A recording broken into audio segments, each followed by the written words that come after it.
let's take a look at our top selections for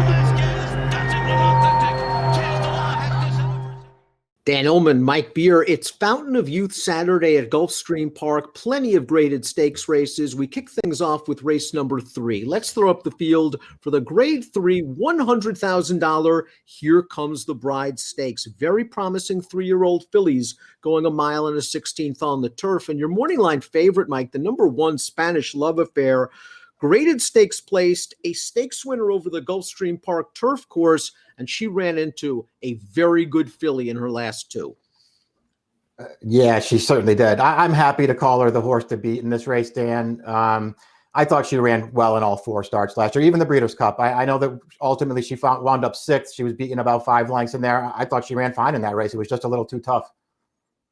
One of her best assets is her tactical speed, and we'll throw up the Timeform US pace projector.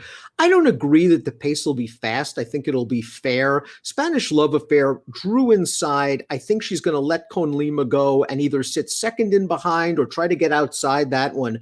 She has tactical speed. She's got all the class lines. She's the horse to beat, but she has to deal with a little bit of a layoff. She does. You know, we'll see. I agree with you. We'll see how the pace plays. I didn't think it would be fast. I mean, I guess there are a couple of, longer prices towards the outside who could push this pace a little bit. But I certainly didn't see the 1 and the 3 hooking up. The number 2, Lijana, has really done some nice things in her 2 lifetime starts. Well-bred, sold for a lot of money last year. Really liked her debut run at Aqueduct. Tough outside post. She ran into a very good filly in White Frost, and she ran very well herself. She got a trip last time out at the fairgrounds, saving ground in the pocket. The rail opened up. She shot on through. Yes, she got a good trip, but it was nice to see her really finish with a flourish.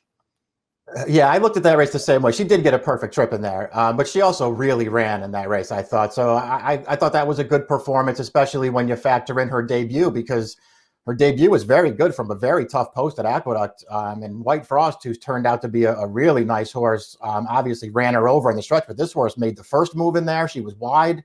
I thought she's run well in both of her starts.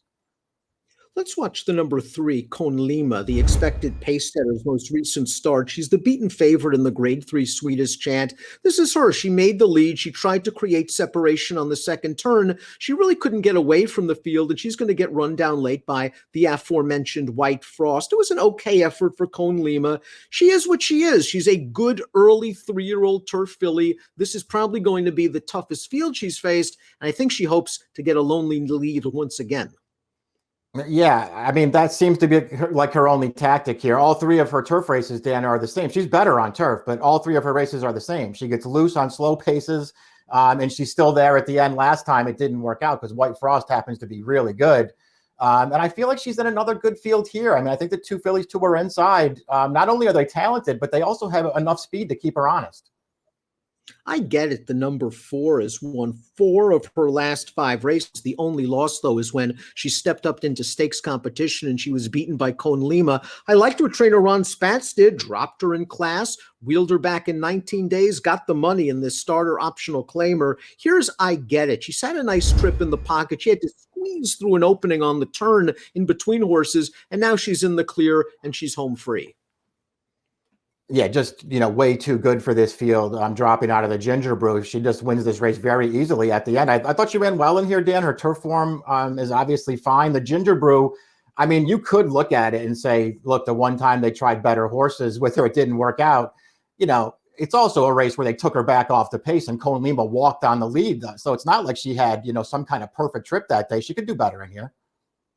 Joy of Painting really improved with the surface switch last time out. She got Lasix that day. Of course, the Lasix coming off for the Gulfstream Park graded stakes races. Let's watch Joy of Painting's maiden win, the turf debut. Jersey Joe Bravo got her close to the pace at a big price. She got the jump on them turning into the stretch. She ran a solid performance. She's getting out a little bit at the end. She's going to have to do better as she steps up. Yeah, I didn't like the way she was drifting in here. And, she's not getting away from this field at the end, but they're not catching her either. I think she did improve on turf, Dan. I just feel like she's found a really tough spot here. In some ways, the key to this race is the number 6, Toby's Heart, who's raced twice sprinting and has just been brilliant both times. Let's watch the Bolton Landing last time out on August the 19th. She hasn't broken either one of her races. She's swinging widest, and she just blows right by this field. She has shown a lot of ability, but now she has to stretch out, and she hasn't run since the summer. Yeah, I don't know how far she wants to go yet. I do know that she has a lot of talent. Her 2 races last year as a two-year were both really good sprinting, especially this one. They just took her back strongly early in the race. Jose Ortiz did not care if the pace wasn't fast, and she was much the best in that.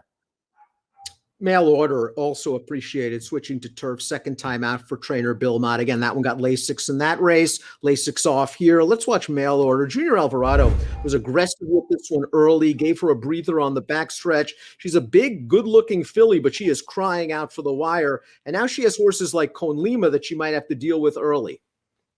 Yeah, and just another horse stepping up off a maiden win into what looks like a pretty tough race. And she's pretty desperate here to hold on to break her maiden down. She's going to have to run better than that.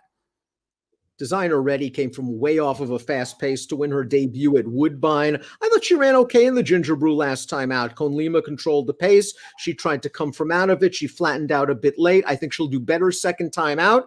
And maybe she'll get a little bit more pace because she needs it. She doesn't have a lot of early speed.